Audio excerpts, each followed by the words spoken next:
Bonjour à tous mes amis, une petite vidéo qui s'adresse plus particulièrement aux femmes bien sûr. Ils ont retrouvé des métaux toxiques dans les tampons pour les femmes. Quand on parle de métaux toxiques, on parle d'arsenic, on parle de chrome, de vanadium, de plomb, ça c'est terrible, et de polyfluoroalkylé, plus communément appelé PFAS. Or dans cette info, il y a deux choses qui m'intéressent vraiment au niveau de ces métaux. Ce sont les polyfluoroalkylés, dont on sait qu'ils sont des perturbateurs endocriniens. Vous pouvez aller vérifier.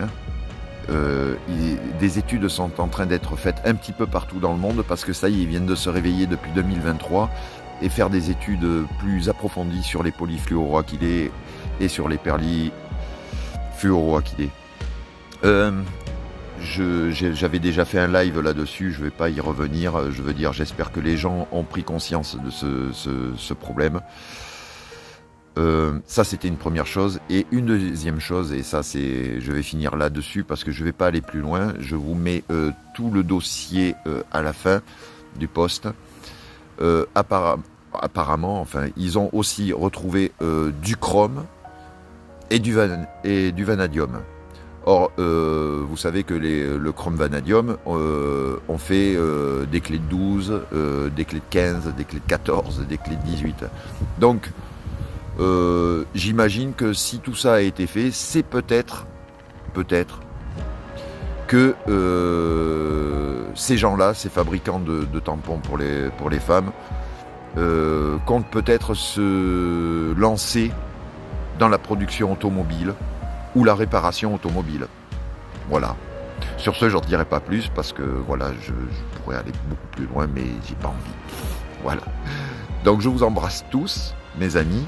Et puis continuez, mesdames, à utiliser ces tampons qui vont, à un moment donné, vous verrez, alors pas vous, mais vos enfants, vos filles qui vont rentrer dans des cycles menstruels, etc., etc. Dites-vous que leur avenir est assuré, surtout avec les polyfluoroalkylés.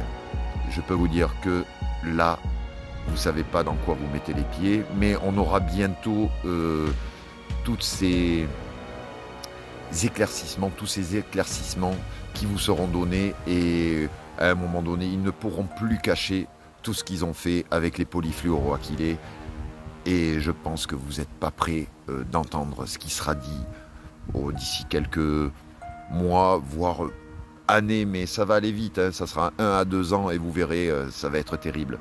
Une dernière chose, sachez que aujourd'hui, tous ces métaux doivent être stipulés sur les boîtes de tampons. On parle d'une étude sur 24 marques de tampons différents. Sur ce, mes amis et mesdames, passez un très bon dimanche. À très bientôt.